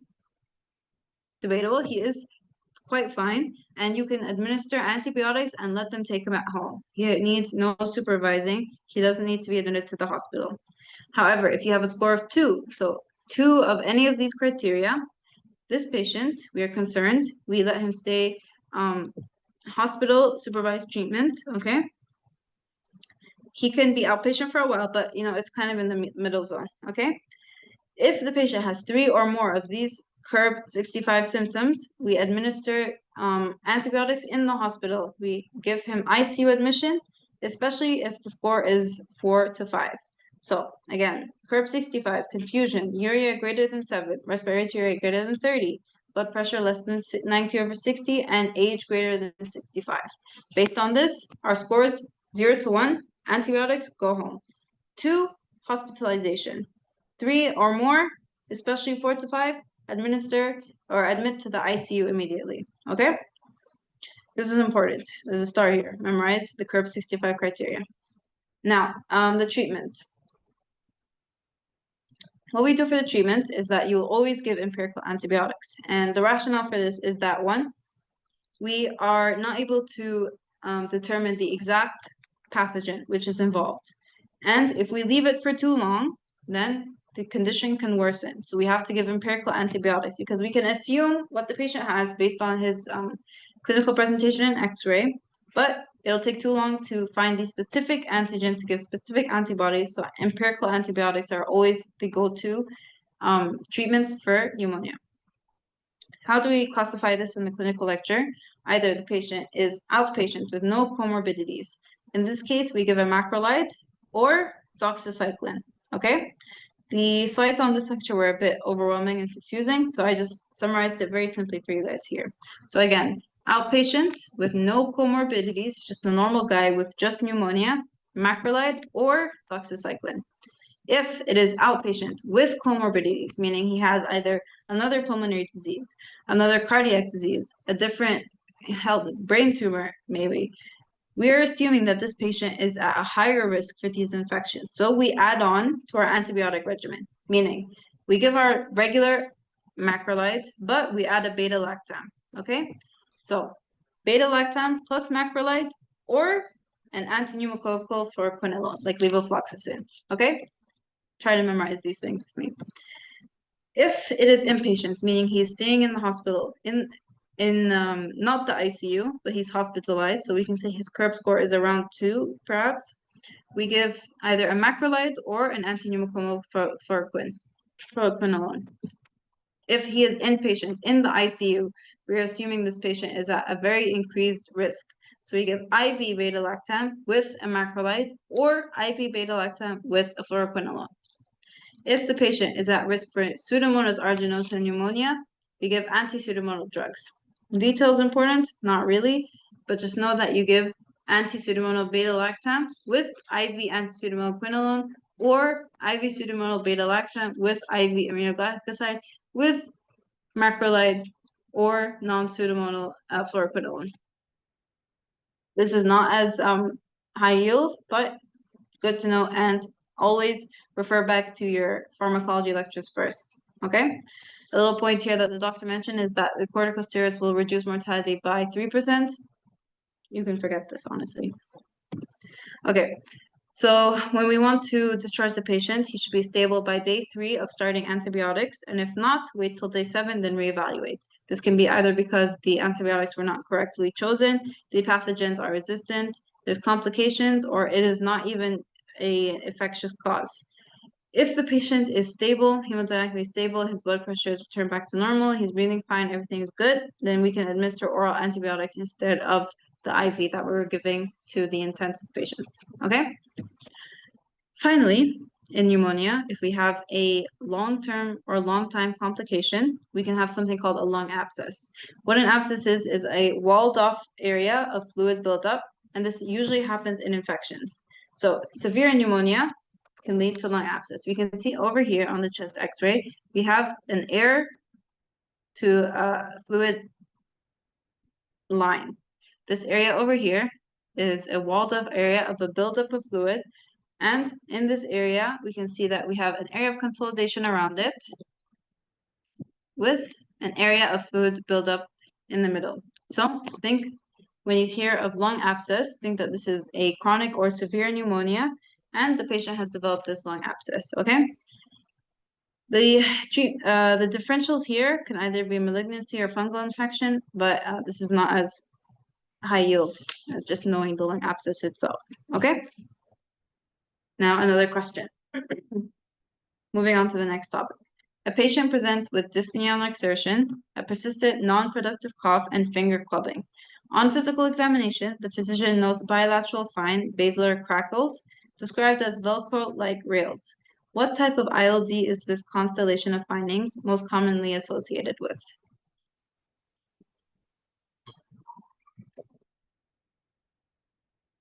Idiopathic pulmonary fibrosis. This segues us into our fourth lecture. Okay, over here we have our definition first of all. We have ILD is interstitial lung disease, which is a variety of acute and chronic lung diseases with variable degrees of pulmonary infiltration and fibrosis. Now, what does this mean? The interstitium is not the only thing getting infected in interstitial lung disease. It is kind of a misnomer because interstitial here defines both interstitium and cellular components. So what happens is that we have pulmonary infiltration and fibrosis, and this can happen for a number of different reasons. Also, this is my least favorite lecture, just so you know, but I'm making it easy for you guys, inshallah. So this has over 200 different diseases. Do you need to know all of them? Obviously not, but we're going to go through a few of them here. And these are usually lower respiratory tract disorders. Okay, now, what are the manifestations in ILD? We have breathlessness because we're going to have fibrosis, which is going to decrease the lung capacity. We have progressive respiratory insufficiency, especially with exertion, because we need more oxygen when we're exerting ourselves. And we have a dry cough without sputum. Again, emphasize the type of cough will tell you a lot about the disease. Again, repeat. Asthma, what type of cough was it? Dry cough. COPD, chronic bronchitis, what type of cough? Cough with sputum. Pneumonia, what did we have? Cough with sputum. ILD, we have dry cough without sputum. Again, type of cough is what is telling us a lot about the disease. Now, we also have constitutional symptoms, fatigue, weight loss, joint pain, but these are just a consequence of the decreased lung capacity. Now, aside from the type of cough, this finding over here is very, very, very important. Memorize this. Whenever you see this combination of words, you think of ILD. Bilateral fine basilar crepitations, Velcro-like rails. This is very important. We also have hypoxia because we have decreased oxygen. Tachypnea, tachycardia to compensate for the hypoxia. Clubbing of the fingers and toes. You know what clubbing? We did it a million times in pro. Put it together and we have a picture here. Put it together and the angle of the fingernails will be increased. Do you need to know the number? To be safe, yes. Greater than 180, we have clubbing. 180 flat is also early clubbing, but anything less than 160 degrees or within the range of 160 degrees is normal. Okay, so clubbing, think of ILD. Then we can also have pulmonary hypertension, and cor pulmonale. This is late-term complications, but for now, keep in mind the dry cough without sputum and the Velcro-like rails with the clubbing. These three things. Okay. Now we have these two X-rays. This one on the left. What do you guys see here? Think in your recording. This is a normal X-ray. Weird, right? Because we can see some sort of white consolidation here, but no, this is a normal X-ray. Meanwhile, here on the right, we have a lot of findings here. You can see a lot more clear consolidation here, over here. These are reticular nodular infiltrates. And over here, we have consolidation around the bronchioles. We have it in here, over in the lower lobe. We have it up here. So the point I'm trying to make here is that an X-ray is not a good diagnostic factor for ILD. What we use is HRCT, which is high resolution computed HRCT, computed tomography. Okay. What we see, the most important one, is honeycombing. You guys know what a honeycomb looks like. It has a lot of empty spaces. It has honey in the middle of it and all of that. This will be the same in the lungs. We can see here on the side, we have a lot of honeycombing here at the periphery of the lung. And also we can see it on this view. We can also see it over here, over here, over here. Okay, so if you guys know what a honeycomb looks like, if you don't, go search it up, you'll see the resemblance. But we have these findings in ILD, and this is very, very important. If you see a picture like this, and they might bring it, most probably, then think of interstitial lung disease, okay? Again, X-ray, not a conclusive finding. Go to CT, HRCT, you'll find honeycombing in the lungs, okay? This is very important. We also have something called ground glass appearance, which is just basically this opacity that looks different from the regular lung color. Again, just if you don't know what ground glass looks like, go search it up. Pretty self-explanatory. It's when the glass itself is broken into very fine pieces. This photo is not the best, but we have a lot of consolidation or lighter color within the lens. There's also a finding, but not as important as the honeycombing. Again, memorize this like your name, okay? Another finding is traction bronchiectasis, which means that the bronchioles are dilated more than usual, okay? We can see it also over here. We can see this one is dilated here, over here as well. And over here, we have it in this green circle over here. This is alongside very obvious honeycombing as well here. And you can see other areas of bronchiectasis here, here, and here. So these three findings, honeycombing, number one, most important, ground glass appearance, and traction bronchiectasis. These are the three findings that you will find in the HRCT. If they put these descriptions in the questions, think about ILD. Okay? Again, spirometry, we do a spirometry for everything.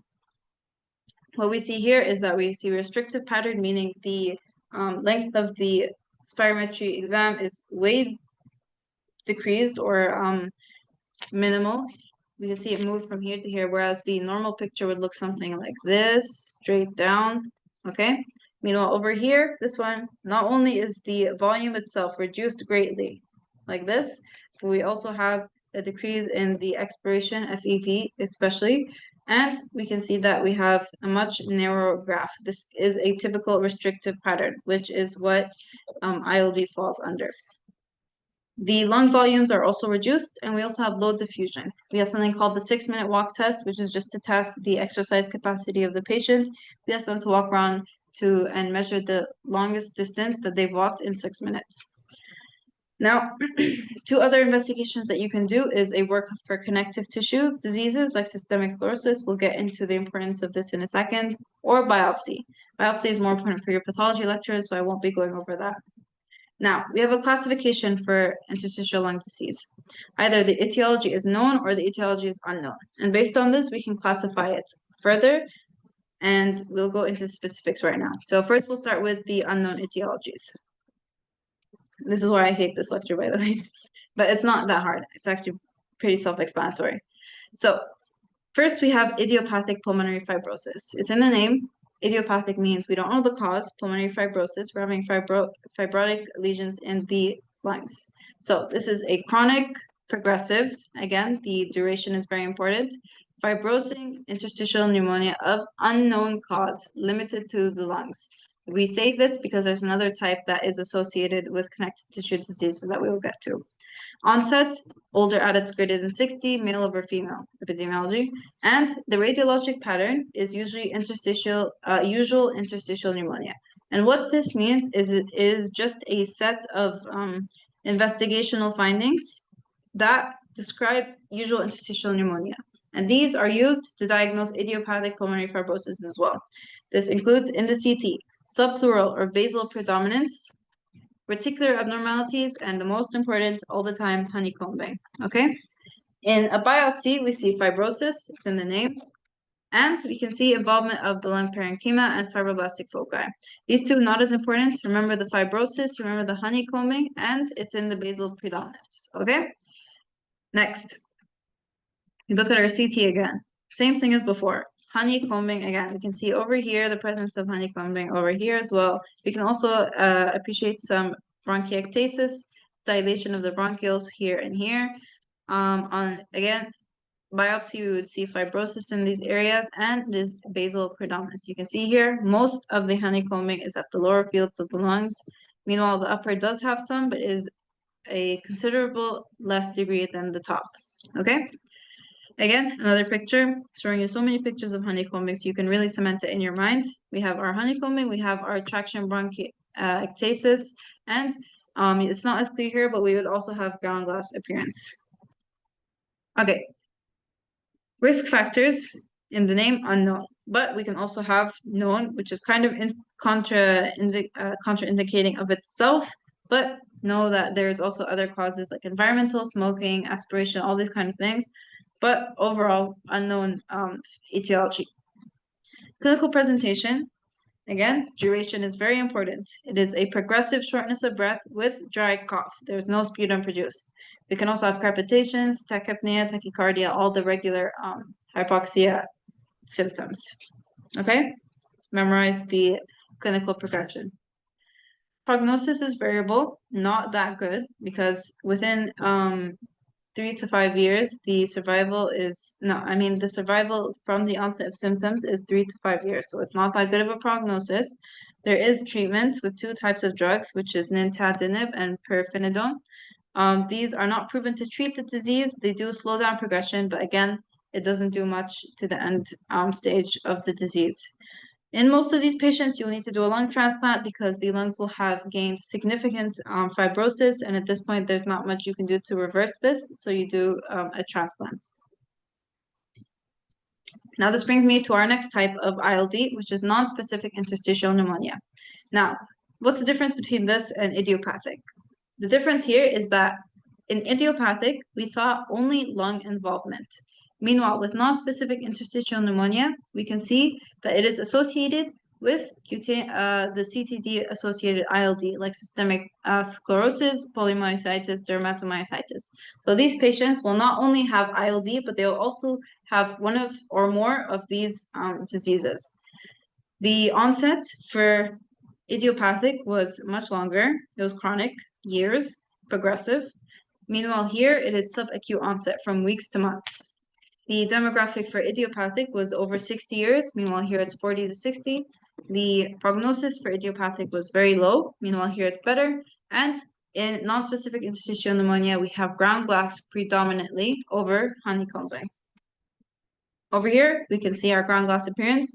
We see it as a difference in the color here. We have our normal lung tissue. Here we have our ground glass appearance.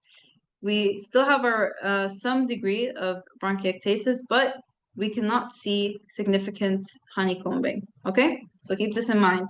Idiopathic, honeycombing, non-specific, ground glass appearance, okay?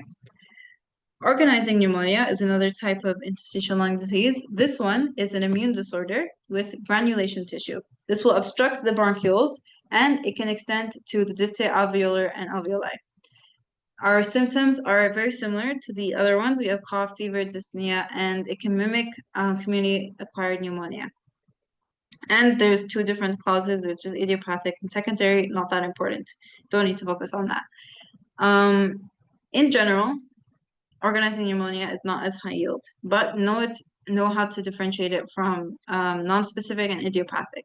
On radiology, we have focal or segmental alveolar infiltrates, reticular nodular infiltrates, and atoll sign, which is an area of ground glass, which is surrounded by a rim of consolidation.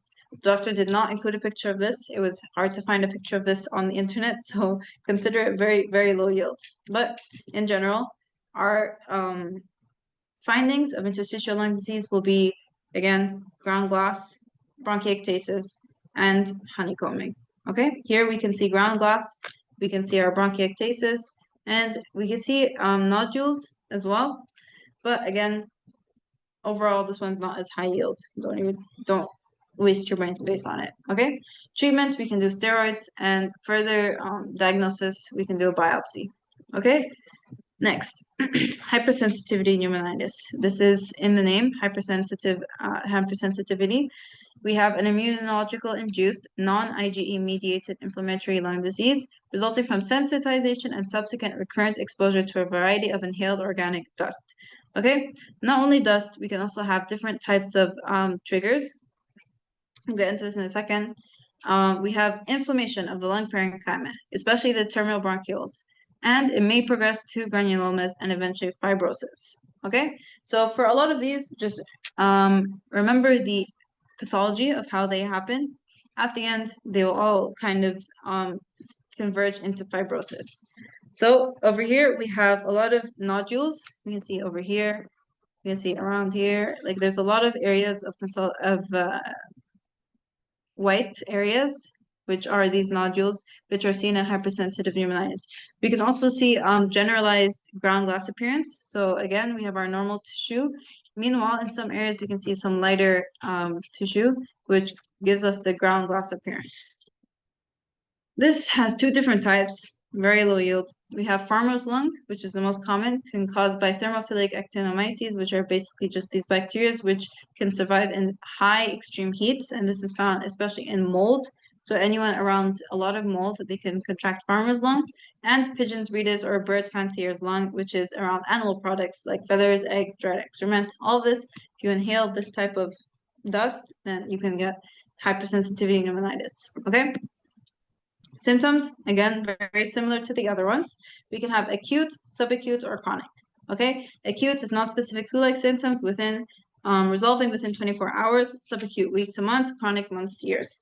Okay, workup, same thing, radiology, try to see the classical findings, which are, say it, honeycombing, bronchiectasis, ground glass appearance.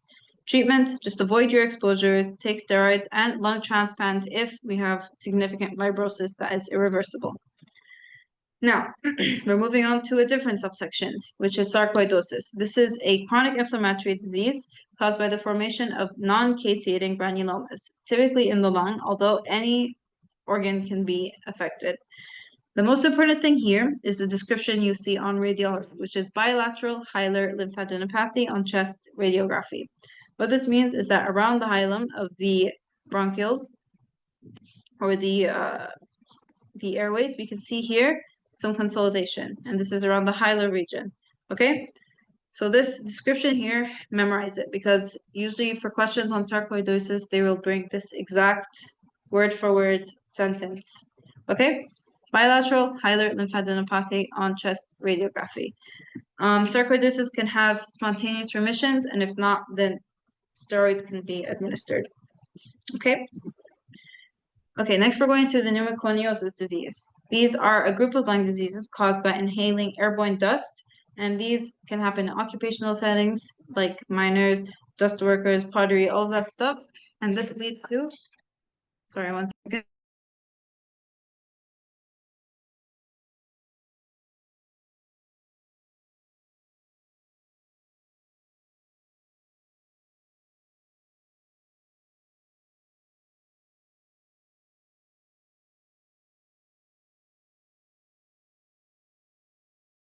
Okay, yes.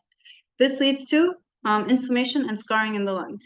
So when we talk about silicosis, this is a chronic lung disease characterized by inhalation of crystalline silica.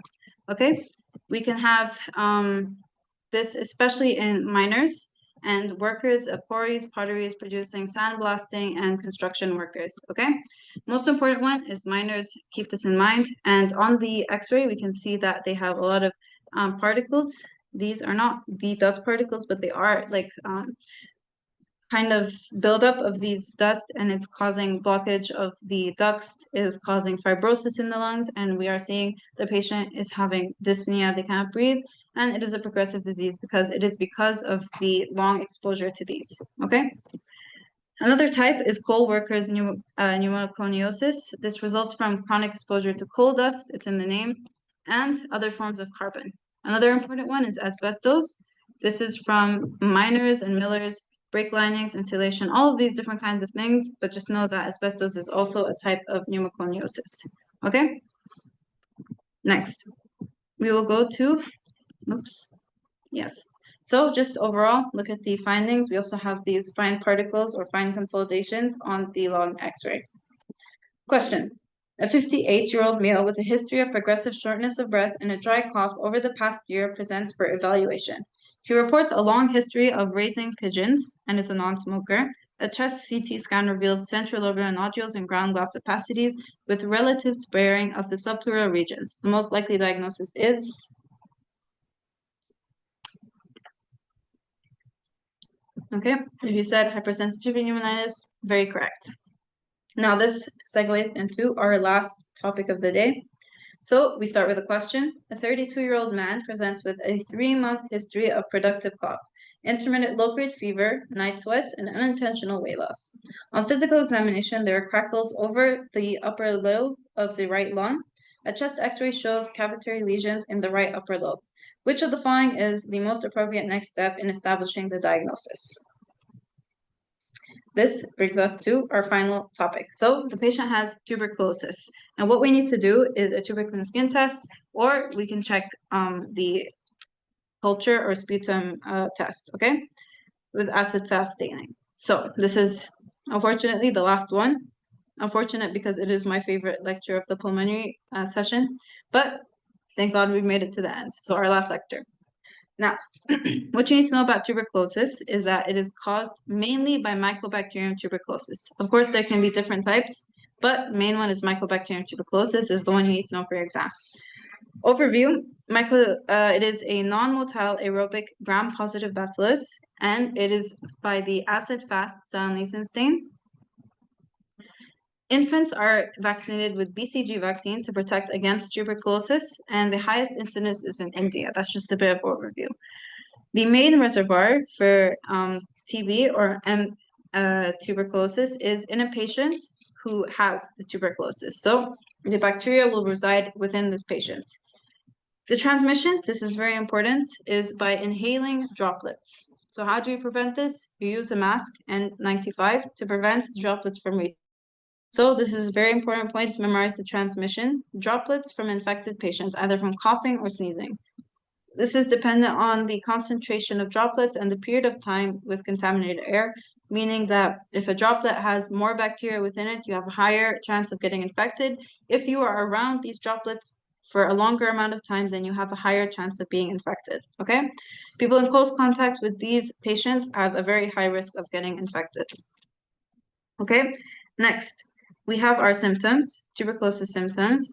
It is very kind of characteristic because we have a productive cough and chest pain. Sorry.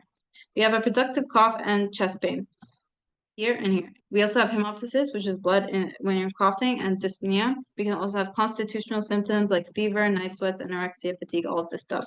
But again, for the 206th time, the type of cough is what tells us the type of disease. And the duration is also a very big clue. So productive cough and tuberculosis. We can also have extrapulmonary symptoms like meningitis in neonates. We can have miliary tuberculosis. This one is very important. We'll get to it in a bit. And urogenital tuberculosis. Many different types. What you need to know is what we will get into here. Okay, so this picture basically summarizes the entire lecture. This is very simple. So we have our M tuberculosis over here. The patient will get infected and it'll reside in the lungs. This is where we have our primary complex. This is what forms a Gone focus and a Gone complex.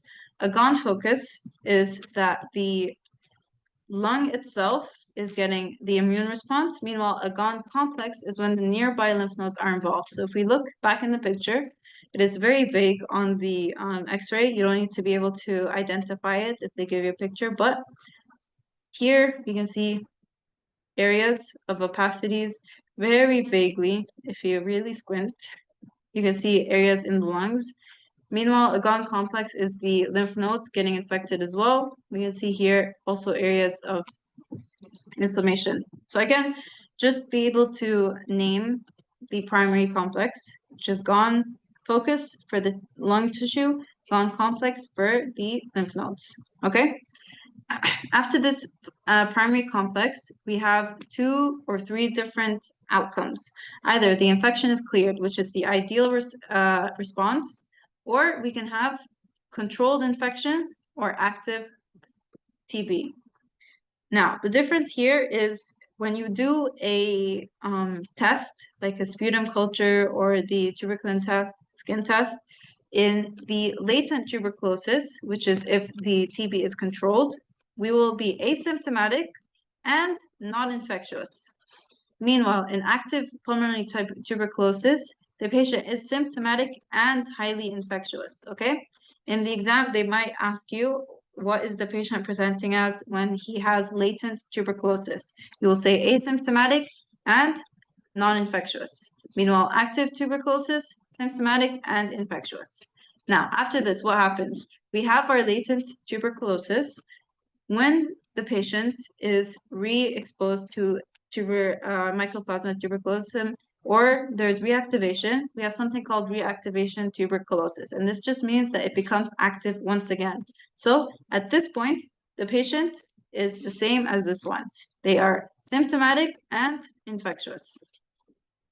Then after that, when we have this progression of reactivation tuberculosis, we can either go to caseating destructive lesions or we can go to spread.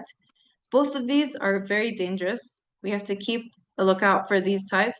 This can also happen directly from the active tuberculosis. So again, localized caseating destructive lesions like the one up here, or spread.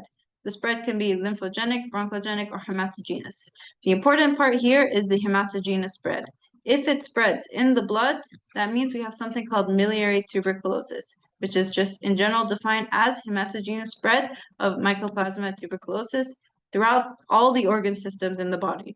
And this basically is the entire tuberculosis lecture. From here, you can answer whatever question comes up, okay? Gaunt complex primary TB infection here, we have 3 stages, either exposure, which is inhalation of the droplets, initial infection, which is the macrophages in the alveoli will engulf the tuberculosis or the Mycoplasma bacteria. And we have immune response, which forms the Gaunt focus in the lung and the Gaunt complex in the lymph nodes. Infection will be either cleared, which is the ideal response, or controlled, which is the latent phase. Again, we are asymptomatic and non-infectious.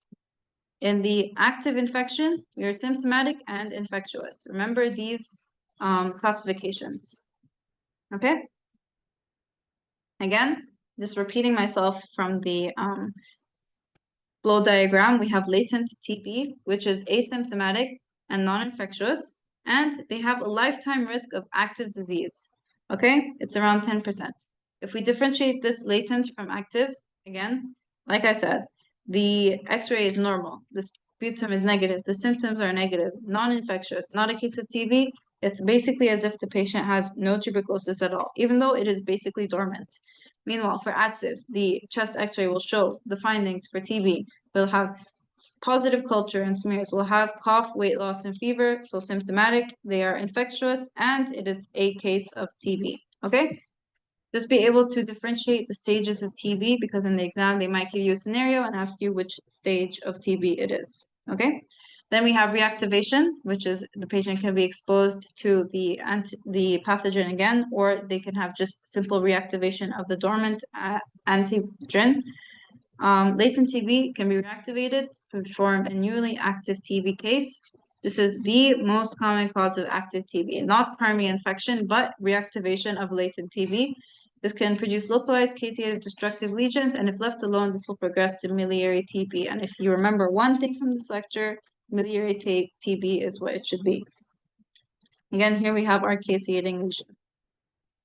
Miliary TB, you see 2 stars here. Hematogenous spread of Mycoplasma tuberculosis. Here is the key feature of this, hematogenous spread. You also have fever, anorexia, weight loss, fatigue, And because of the blood spread of the bacteria, it is reaching the entire body, we can have septic shock. This is also a distinctive clinical feature of miliary TB. The very distinctive imaging features, but we'll also have anemia, hyponatremia, hypoalbuminemia. Okay, here is the X-ray imaging finding. We can see a lot of consolidations here. We see a lot of kind of dots. Not 100% sure on this, but there is a type of seed which has a name similar to miliary, and that's why they named it miliary, because the appearance on the X-ray is similar to these seeds. We see a lot of these dots. Okay, so memorize this picture because this is very important. Most likely OSPE. But yeah, again, we have here a lot of these spots on the chest X-ray, here also on the CT scan. Okay, miliary TB, hematogenous spread of the bacteria. Finally, we can go into the diagnosis. Again, this is a very, very important point, is the rapid molecular diagnostic test, like the MAN2 test or the tuberculin skin test. Over here, what you need to know from this one, if it's greater than 5 millimeters in diameter, the patient is either HIV positive or with active TB patient. That is the most important point from like this entire table thing here. Okay. Other diagnostic tools, we can do the AFP stain, as we mentioned earlier. This is diagnostic for the MTB. And we can have culture, pleural fluid in suspect to TB, biopsy, lymph node for the caseating granuloma, or CSF in TB meningitis. Another point here is this kind of theory, not theory, but this concept of false positives and false negatives. So false positive is that when we get a result that is positive, but the patient does not actually have TB, or false negative where the result is negative, but the patient actually does have TB. What you need to know from this is we got a question here. BCG vaccination can cause a false positive because we are inserting the inactivated or live attenuated vaccine. And it is giving us a false positive, even though the patient does not actually have tuberculosis. Then for the false negative, just anything that is a recent TB infection, if they're very young, if they have allergy, any of this stuff can cause a false negative, but the one you need to remember is the BCG vaccine causing a false positive. The patient does not actually have tuberculosis, but his results or his diagnostic tests are telling us that he does have tuberculosis. Okay, complications. We have a bunch of different complications here. Anything you can think related to the lung, that is a complication. But most important one is disseminated tuberculosis. Because of miliary TB, we have the hematogenous spread, dissemination, and then we have shock over here. Treatment regimen. Okay, first of all, you approach the patient with an isolation mask, N95. Memorize this as well. Also, the patient should be in a negative pressure room. They can be given anti-TB medications. Supportive therapy and surgery is rarely indicated. For the anti-TB medications, again, follow your pharma lectures, but just for the sake of completion, we have 3 stages: intensive phase, continuation phase, and adjuvant treatment. Intensive phase is 8 weeks of rifampin and isoniazid, pyrazinamide, or ethambutol, and the continuous phase is 4 months of rifampin plus isoniazid. Then we have adjuvant treatment with pyridoxine and vitamin B6. Again, this is according to your lecture in AMBOS, but follow your pharma lectures to a T.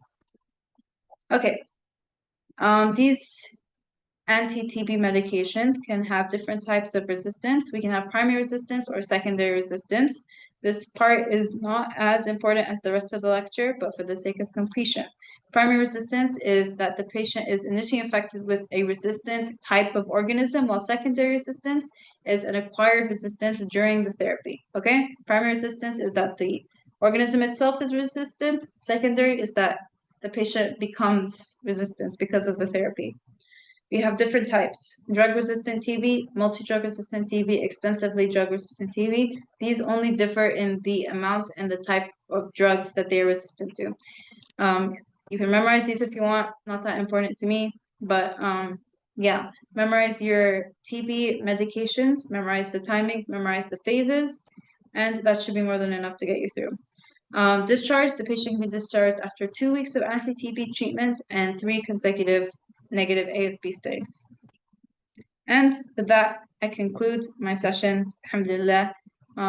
Inshallah, this was beneficial for you guys. If you have any questions at all, you can contact me on my email, my phone number, whatever you want. I've also included my Notion link at the start of the presentation in the description. If you want links sent directly to you, text me anytime. And here is our QR code if you have any feedback. And with that, I conclude our session. Assalamu alaikum and good luck with your exam.